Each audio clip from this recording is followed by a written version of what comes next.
Good afternoon and welcome back to RMU-Live for Friday, April 13, 2018, the last show of the 2017-18 school year. I'm Gage Golding. And I'm Megan Shandel. Here's what's happening now. For the second year, Robert Morris University hosted the Out of the Darkness Walk to raise awareness and funding for suicide prevention. Special about this year's event is that representatives and marketing staff from the national headquarters were on campus and plan to use content from the event in their national marketing campaigns. Moon Area School District is being sued. Keith Bell claims the school and Ronald Ledbetter copied text from his book and posted it on social media without him first granting permission.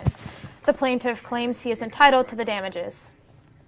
The Pittsburgh International Airport is planning to construct a sensory room to be utilized by travelers with autism who are feeling the anxiety of flight. A meeting open to the public will be taking place in the airport Marriott at 5:30 on April 25th.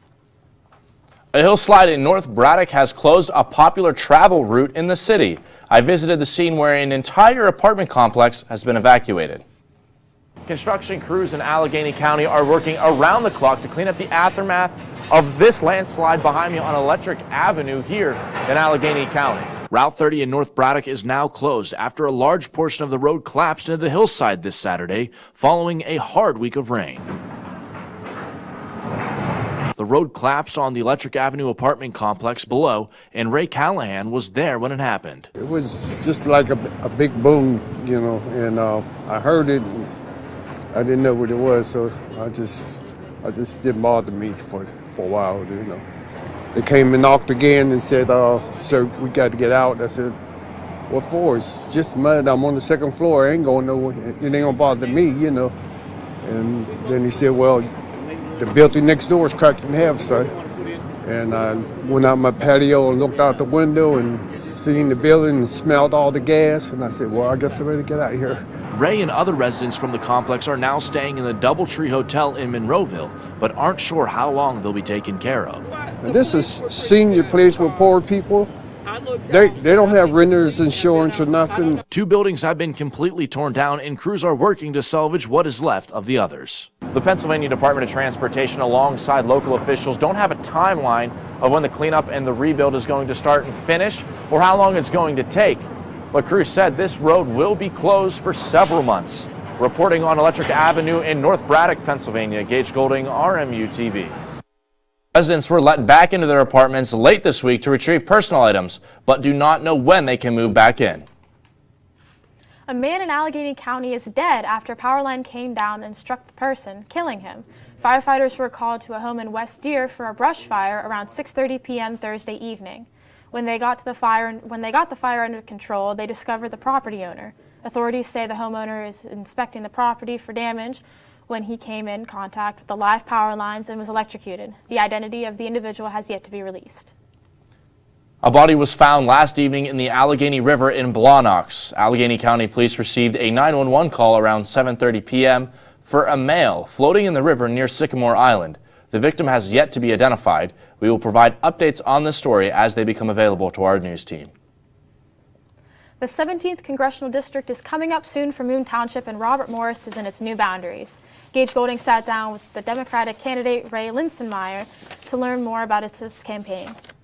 Ray Linsenmeyer is running for Congress in Pennsylvania's new 17th Congressional District, which includes Robert Morris University and Moon Township. The primary election is almost a month away when voters will flock to polling stations on May 15th. Linsenmeyer has a strong stance against assault rifles and pushes for stricter gun laws. Gun safety means keeping guns out of the hands of people like that. Gun safety means allowing law enforcement to go, or the family, to go to court and say, this person shouldn't have a gun. Another big push Linsenmeyer has is banning high-capacity clips and bump stocks. Look, there are certain weapons out there that shouldn't be on the streets, like assault weapons. I'm a supporter of the assault weapon ban that's before the U.S. Senate. I'm also a supporter of banning high-capacity magazines. Now, I am actually for a ban on the future sale of assault weapons. I believe we need fewer assault weapons on the street and fewer high-capacity magazines on the street. Following the footsteps of Florida lawmakers, Linsenmeyer wants to increase the minimum age to buy any firearm to 21 years old, but doesn't plan on taking any guns away from Pennsylvania residents. I do not support, neither does the legislation in the Senate, going out and taking any guns from anybody. When asked about border security and safety, Linsenmeyer had a simple solution to Trump's famous border wall. Trump wall's easy. Trump wall's easy. I think that any Democrat or Republican that votes to fund 1 yard of Donald Trump's wall should be thrown out of office. Last week, Ray Linsenmeyer held a campaign on campus with support from the recent 18th Congressional District winner, Connor Lamb. 2 suspects are now in police custody in connection to a vehicle break-in. Police in Cranberry Township believe the individuals are responsible for the break-ins that occurred at the Planet Fitness on April 3rd. Authorities arrested Stephen J. Stock and Janessa Fisher and are accused of the break-ins. A high school student in Bradenton, Florida, was asked by school administration to put Band-Aids on her nipples after officials at the school deemed her outfit to be distracting to male students. The story has gone across the nation, sparking women's rights movements, and I had the chance to sit down with Lizzie Martinez via FaceTime earlier this week. A 17-year-old high school student in Florida is now fighting back after school administration asked her to put Band-Aids on her nipples to stop distracting boys in class. My third period teacher called the front office and was like, I have a concern that Lizzie Martinez isn't wearing a bra. Martinez took to social media and posted this tweet on Twitter and tagged her high school. After she sent the tweet, she was blocked by the school district on the social media platform. I go to the dean's office. She's with Miss Scarborough, my principal. She asked me to put on an undershirt underneath my shirt to constrict my breast movement. And I was kind of creeped out, by that point. She's like, well, Band-Aids work. And I'm handed 4 Band-Aids and told to X out my nipples. This is the outfit that Martinez wore the day that she was called out of class for wearing distracting clothing. Martinez's mother was appalled when she heard what was happening to her daughter. Oh my gosh, you have got to be kidding me. I was appalled. We as parents do our job and teach them to be respectful, teach them to make good choices. Lizzie's very well of the dress code. In the school handbook, there is no rule where students must wear a bra, but Martinez feels she was targeted. Martinez is now organizing a day where she encourages all girls to not wear bras to school, and instead clip them to their backpacks. Boys are encouraged to put Band-Aids over their shirt. A lot of my friends are helping me orchestrate a little thing at school where none of the girls are going to wear a bra, and I think we're going to try to clip all of our bras to the hoop of our backpack. Martinez is unsure if she's going to pursue legal action against the school district, but is exploring her options. We did contact ACLU. We actually just got off the phone with them. They're investigating it further. They are keeping in touch with us. However, I do not want any financial compensation from it. As you heard, Lizzie and her family are unsure if they're pursuing legal action. The school, however, did not return any of our phone calls. A deacon is affiliated with the Catholic Diocese of Pittsburgh was arrested Tuesday, April 10th for child pornography and related charges. 73-year-old Rosendo Ross Dakel was arraigned after the arrest and sent to Washington County Jail. He has since been released from custody on bond and has a scheduled preliminary hearing on April 16th. Oil prices have now hit a 3-year high following rising tensions in the Middle East. The price of crude oil has risen to the highest price since December of 2014. Oil prices rose to $73.09 on Wednesday and are holding steady. In Oklahoma, teachers have been rallying at a state capitol, but Wednesday they showed up not to rally, but to register for office. Some feel many legislators are not hearing their concerns. One teacher, Laura Greisel, says, quote, "If nothing else, I would listen to the people who live in my district and what they want to do," end quote. The Century Mall in Pittsburgh will close its doors this year, ending an era of a once booming shopping center. The mall and its contents will go to a sheriff's sale this June. The mall has struggled to obtain tenants for decades and lost most of its anchor stores. The public sheriff's sale will take place on June 4th. Now, with a quick look at the weather. Tyler, yesterday it was beautiful and this morning was a great start. What do we have in store for this weekend? Well, guys, the weather this weekend is looking exactly great. We're going to be dealing with a thunderstorm on Sunday and some rain on Saturday. But besides the fact, I'd say we just enjoy the wonderful weather we have today. It's currently around 70 degrees right now, and it's absolutely gorgeous. And now, we're going to send it back to the desk, and I'll be back later with the rest of the weather.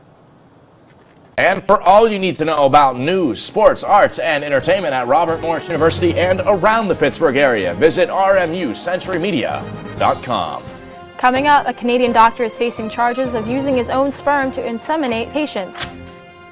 And the World Weed Conference opens up right here in Pittsburgh. Don't go anywhere.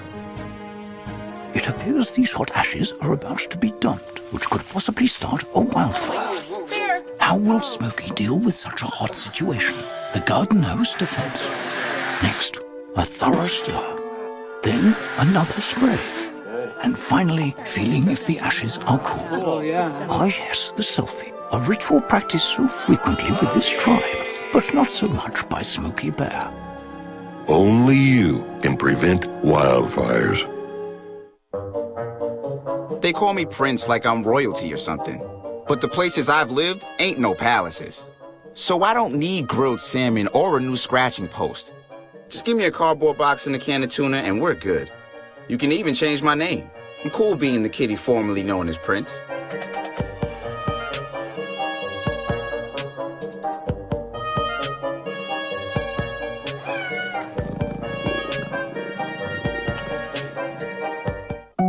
They told me a bottle couldn't dream. That I would never become a superhero.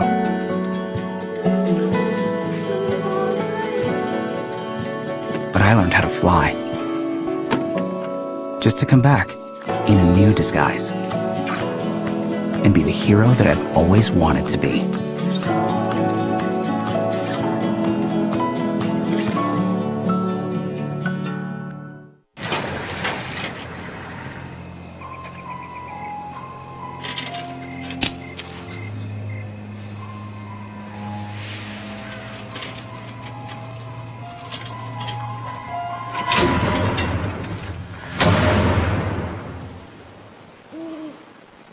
If you don't fix them, sparks from dragging tow chains could cause a wildfire, and that could be scary. Only you can prevent wildfires. More than 80 people are now dead in Indonesia after police say they drank bootlegged alcohol. Authorities in Jakarta, Indonesia say that 86 people are now dead from drinking the toxic alcohol that was illegally produced. The bootleg product was found to be a mixture of alcohol and energy drinks. Law enforcement in the area are making promises to citizens to crack down on the bootlegging. President Donald Trump tells Russia missiles are headed towards Syria and for the ally country to be ready. Here's Omar Jimenez with more. The missiles are coming, at least according to President Trump, who days after an alleged chemical weapons attack in Syria tweeted, "Russia vows to shoot down any and all missiles fired at Syria. Get ready, Russia, because they will be coming. Nice and new and smart." And then he called Syrian President Bashar al-Assad a gas-killing animal who kills his people and enjoys it. He's tweeted himself into a corner. He's the one who said in his tweets that this is unacceptable. He's going to have to take action. And having taken action a year ago, he really can't do anything less. The Kremlin responded, saying that they don't engage in Twitter diplomacy. A spokesperson adding, quote, "The pretext on the use of chemical weapons in Duma is fabricated and cannot be used as an excuse for some forceful actions." Defense Secretary James Mattis says they're still assessing the intelligence on the situation. Is the U.S. military ready right now to conduct a retaliatory strike if ordered? We stand ready to provide military options if they're appropriate. The Organization for the Prohibition of Chemical Weapons is expected to hold a meeting Monday to discuss the alleged use of chemical weapons in Syria as they prepare to launch a fact-finding mission on the ground. At the United Nations, the Security Council failed to pass a resolution that would have established its own independent investigation due to a Russian veto, the country's 6th veto related to chemical weapons in Syria. In Washington, I'm Omar Jimenez reporting.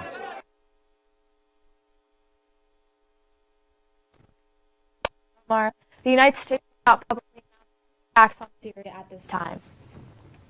A man has been stranded in the Kuala Lumpur International Airport for over a month. Hassan Alcantar has said that he has been stranded at the Syrian airport due to the ongoing civil war in the country. Alcantar told the BBC that he has lost, quote, lost count, end quote, of the number of days he has spent stuck just trying to get home. The United Nations reports that protesters are using dead corpses as propaganda in the Central African Republic.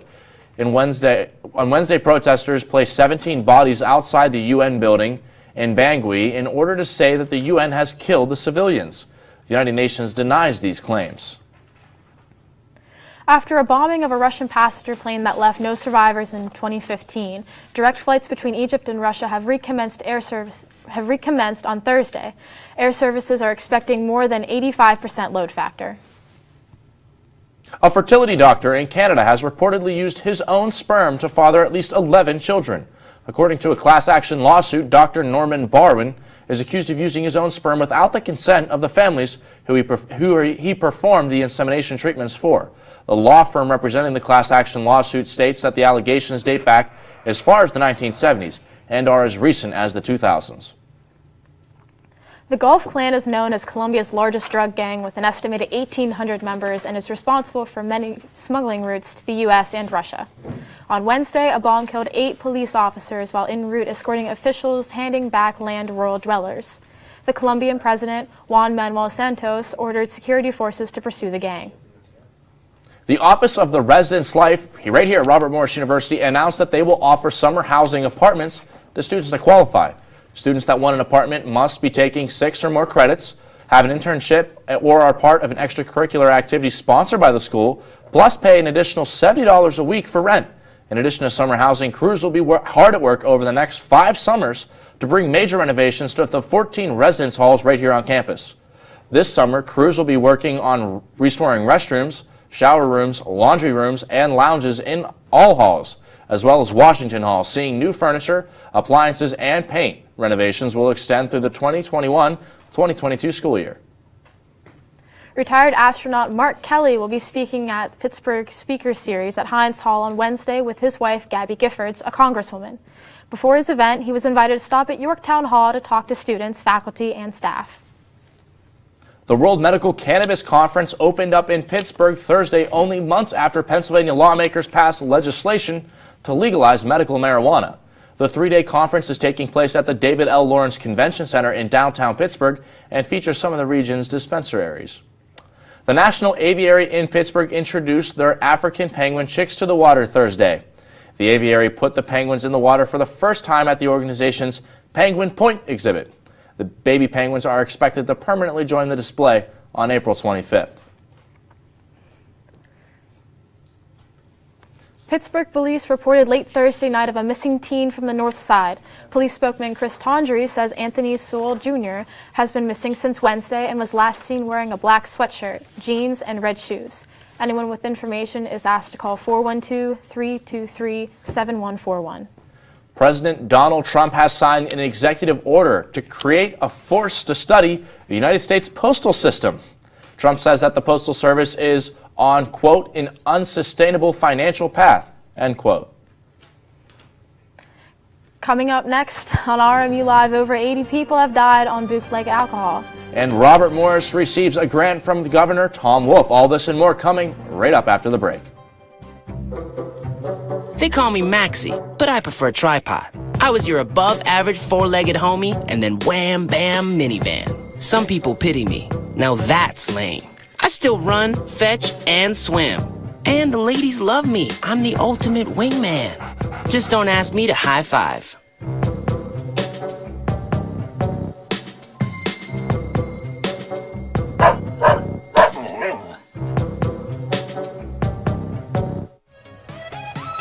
Here at Robert Morris University, we pride ourselves at the experience that our students gain while they're actively learning in the classroom.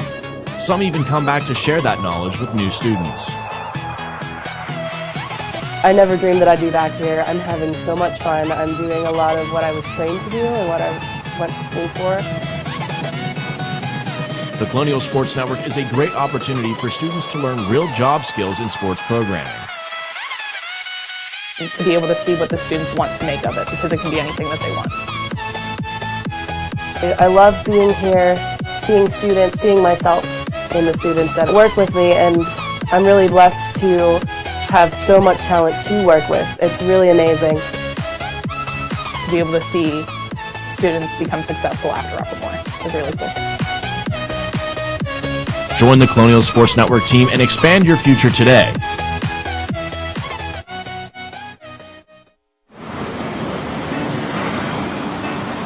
Hey, let's check out this park.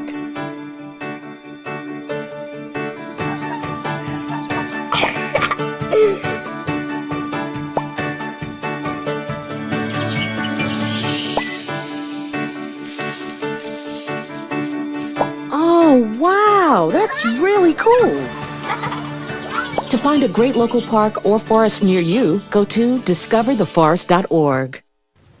Welcome back to RMU Live. A study led by Dr. Angela Wood of the University of Cambridge analyzed around 600,000 drinkers throughout the world. The Center for Disease Control reports 37 million Americans binge drink weekly. After this study, the scientists working recommend alcohol consumption should not exceed 100 grams per week, equivalent to roughly 7 drinks in the United States. The chief executive of the website Backpage pleaded guilty to federal charges of conspiracy and money laundering. Backpage.com has been called an, quote, online brothel, unquote, by federal prosecutors.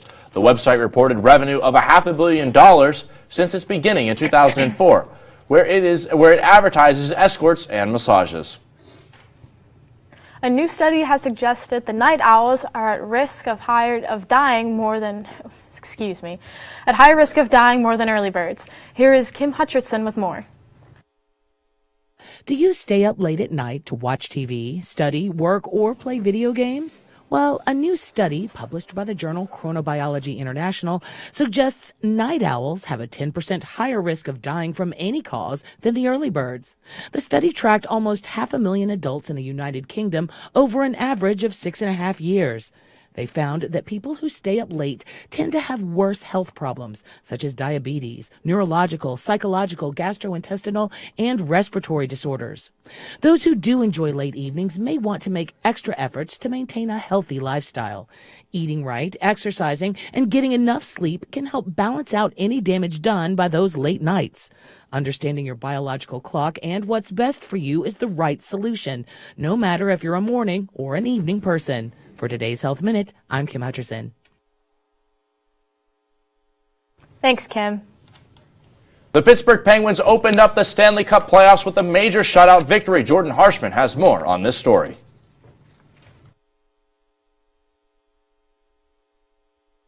Thank you, Gage. The Pittsburgh Penguins gave the city exactly what they wanted on Wednesday, a sign that they could keep the Stanley Cup here in Pittsburgh for another year.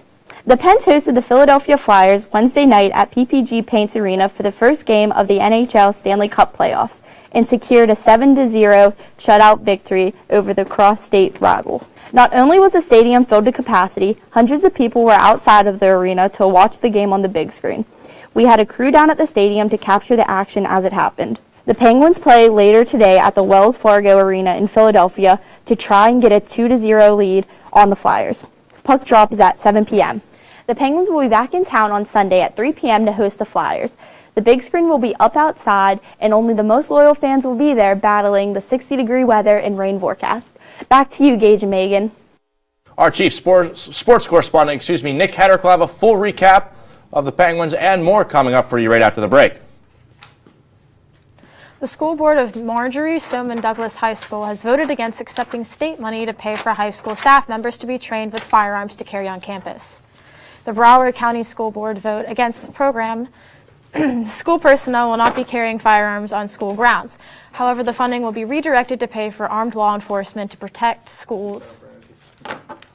The Food and Drug Administration is investigating Southern Illinois University professor William Halford for injecting an experimental herpes vaccine.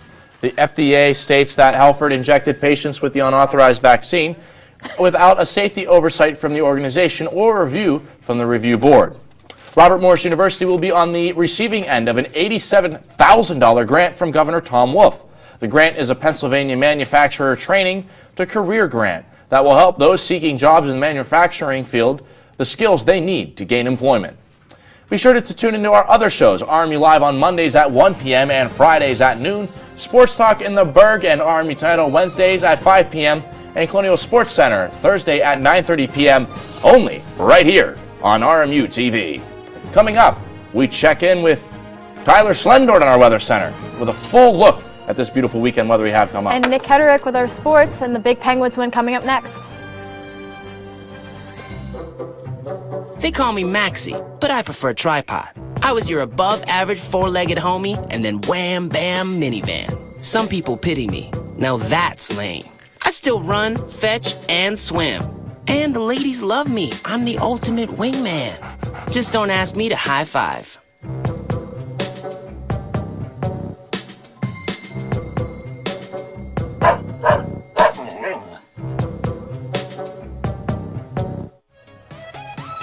Here at Robert Morris University, we pride ourselves at the experience that our students gain while they're actively learning in the classroom. Some even come back to share that knowledge with new students. I never dreamed that I'd be back here. I'm having so much fun. I'm doing a lot of what I was trained to do and what I went to school for. The Colonial Sports Network is a great opportunity for students to learn real job skills in sports programming. To be able to see what the students want to make of it, because it can be anything that they want. I love being here, seeing students, seeing myself in the students that work with me, and I'm really blessed to have so much talent to work with. It's really amazing. To be able to see students become successful after Upper Morris is really cool. Join the Colonial Sports Network team and expand your future today.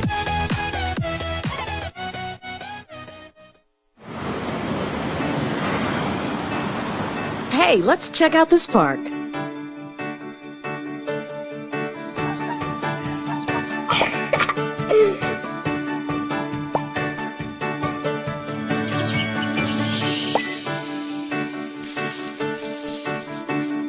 Oh, wow, that's really cool. To find a great local park or forest near you, go to discovertheforest.org. Welcome back to RMU-Live. I'm Nick Hedrick, and it is time to talk sports. It is playoff hockey time here in Pittsburgh. The Penguins have a 1-0 series lead over the Philadelphia Flyers after a 7-0 victory on Wednesday. Pittsburgh was led by Sidney Crosby, who had a hat trick, and goalie Matt Murray shut out the Flyers as he stopped every shot he faced. Game 2 of the series takes place tonight. Puck drop is at 7 o'clock. Then on Sunday, Game 3 will take place in Philadelphia at 3 o'clock. Let's move on over to the Diamond now as the Pirates continue their very hot start after yet another victory last night. Pittsburgh defeated the Chicago Cubs by a final tally of 6-1. Trevor Williams had a very impressive performance on the mound, and Gregory Polanco and Francisco Cervelli homered in the game. Tonight, the Bucks will start a series against the Miami Marlins. Chad Kuhl will start tonight's game and will try to improve on the Pirates' 9-3 record. Pittsburgh leads the Central Division right now by 2.5 games over the Milwaukee Brewers. And in the world of RMU sports, the 8-3 men's lacrosse team will host Cleveland State. The Colonials will try to extend their winning streak to 3 games in this big matchup. After this game, only 2 more regular season games remain, and RMU will look to remain as hot as the season winds down. The women's lacrosse team has 5 games remaining, and they look to make it back to back wins as they take on St. Francis in a big road game tomorrow. They will finish out conference play over the next 2 weeks as they try to move up in the NEC standings and improve their ranking in the conference playoffs. Now back to the Diamond. The softball team has a doubleheader against St. Bonaventure. They actually swept them. That was earlier this week, and they will take on LIU Brooklyn in a doubleheader tomorrow. And on Sunday, they will take on Sacred Heart in a doubleheader. Both of those series will take place on the road. And that is all the time we have for sports. Let's throw it over to Tyler Schlendorn one last time. Tyler, how's it look out there? Thanks, Nick. Unfortunately, I do not have access to this weekend's weather, but I can tell you it will be a thunderstorm on Sunday. So make sure if you're going to the Penguins game, you drive safe. And make sure you have fun tonight at the Airband. And now let's jump right into this 5-day forecast. As I said earlier, on Sunday we're going to have a thunderstorm, which will rain all day. And besides that, we're going to look at some rain throughout the week, but mostly cloudy. And we're going to be hovering around the 50 to 60 area. And now we're going to throw it back to the desk. Thank you very much, Nick. Thank you very much, Tyler. Real quick, the last episode that we have here, we just want to say thank you to everybody that you don't see on screen here, from our camera operators, our producer, our director, everybody upstairs, our general manager, Zach Laufer. He's departing with us this year to go on to bigger and better things in the real world. We want to thank you for your advice, your wisdom, everything you've done for us. That's everybody up there. This show can't go on without everybody that you don't see up, that make this show happen. So from everybody, it's been a pleasure to host RMU Live this year on Mondays and Fridays. From myself, that's all we have for RMU Live. See you next semester and have a great weekend.